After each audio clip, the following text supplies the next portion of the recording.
আসসালামু আলাইকুম প্রিয় ফুটবল ফ্যান্স। লিওনেল মেসি এবং ইন্টার মায়ামিকে কেন্দ্র করে কয়েকটা কনফিউশনের জায়গা রয়েছে। বিশেষ করে লিওনেল মেসির সামনে যে সাপোর্টার শিল্ড জয়ের একটা সুযোগ রয়েছে, সেখানে বাকি 4টা ম্যাচে কয়টা পয়েন্ট অর্জন করতে হবে। বিশেষ করে সর্বশেষ 2 ম্যাচে 2 ড্রয়ের মাধ্যমে ইন্টার মায়ামি তাদের একেবারে সাজানো পথটা কিন্তু এখন অনেক কঠিন করে ফেলেছে এবং আজকের এই ভিডিওতে মূলত সেটা একটু ক্লিয়ার করার চেষ্টা করব।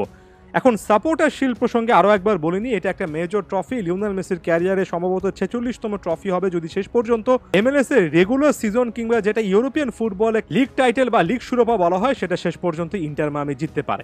ওয়েস্টার্ন এবং ইস্টার্ন কনফারেন্স মিলিয়ে একটা কম্বাইন পয়েন্ট টেবিল হয়, ইতিমধ্যে আপনারা নিশ্চয়ই জানেন, যেটা সাপোর্টার শিল্ড পয়েন্ট টেবিল নামে পরিচিত। এবং এই মুহূর্তে আপনারা যদি ওভারঅল পয়েন্ট দেখেন, ইন্টার মায়ামি 1 নম্বর স্থানে রয়েছে। তারা সব মিলিয়ে জিপি অর্থাৎ গেম প্লেড 30টা এবং পয়েন্ট অর্জন করেছে 64। এলএ গ্যালাক্সি রয়েছে 2 নম্বর পজিশনে, তারা 31 ম্যাচ অর্থাৎ একটা ম্যাচ বেশি খেলে 58 পয়েন্ট অর্জন করেছে।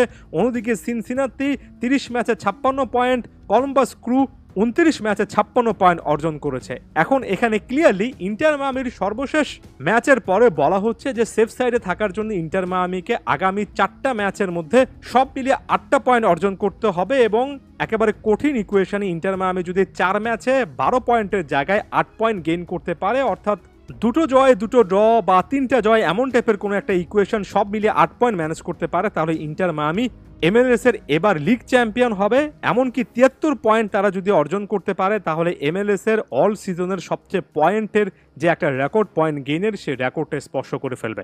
এখন কেন এখানে পার্টিকুলারলি 8টা পয়েন্টের কথা বলা হচ্ছে, এখানে এলএ গ্যালাক্সি কিংবা সিনসিনাতিটা মূল ফ্যাক্ট নয়। 4 নম্বর স্থানে পয়েন্ট টেবিলে আপনি যে কলম্বাস ক্রুকে দেখতে পাচ্ছেন, তারা সব মিলিয়ে কিন্তু 56 পয়েন্ট অর্জন করলেও একটা ম্যাচ কম খেলেছে, 29টা ম্যাচ খেলেছে। তাদের সামনে 5টা ম্যাচ রয়েছে, যাদের মধ্যে একটা ম্যাচ তারা ইন্টার মায়ামির বিপক্ষেও খেলবে এবং এটা অনেকটা এমএলএস এর লিগ শিরোপা জয়ের ক্ষেত্রে অলিখিত একটা ফাইনালের মতো হবে।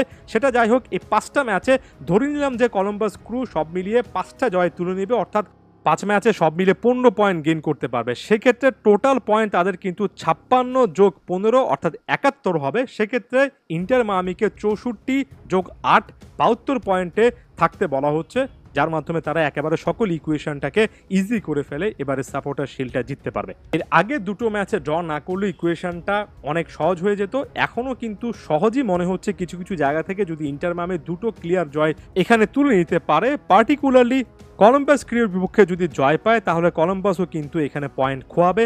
তবে এত কিছু চিন্তা না করে 4টা ম্যাচে 8টা পয়েন্ট অন্তত টার্গেট করা উচিত। ইন্টার মায়ামির একেবারে ভালো স্টাইলে মেসি সুয়ারেস যেহেতু এখন একসঙ্গে আছেন, এই শেষ ভাগটাতে এসে ভালো করা উচিত। অনেকের আবার এমএলএস কাপ নিয়েও কনফিউশন আছে। এমএলএস কাপে ইন্টার মায়ামি অলরেডি প্লে অফে কোয়ালিফাই করেছে। সেখানে মোট 2টো কনফারেন্স থেকে, ইস্টার্ন এবং ওয়েস্টার্ন মিলে 2টো কনফারেন্স থেকে 9 করে 18টা দল কিন্তু টুর্নামেন্টে কোয়ালিফাই করবে, যাদের মধ্যে 2টো কনফারেন্সের ক্ষেত্রে যারা ওই কনফারেন্স পয়েন্ট টেবিলে 1 থেকে 7 নম্বর স্থানে রয়েছে, তারা ডিরেক্ট প্রথম রাউন্ড কোয়ালিফাই করে ফেলবে। তবে বাকি দলগুলোকে ফার্স্ট রাউন্ড বাইয়ের পরিবর্তে প্লে অফ খেলতে হবে। ইন্টার মায়ামির জন্য এই ইকুয়েশনটা এতটা জটিল কিছু নয়। সামনে যখন এমএলএস কাপ শুরু হবে তখন আরো ক্লিয়ারলি এই ব্যাপারগুলো ব্যাখ্যা করব। তবে সাপোর্টার শিল্ড কিংবা লিগ টাইটেলের জন্য ইন্টার মায়ামির একেবারে সহজ সমীকরণ, 4 ম্যাচে 8টা পয়েন্ট দরকার, সেটার দিকে এই মুহূর্তে তাকিয়ে আছে।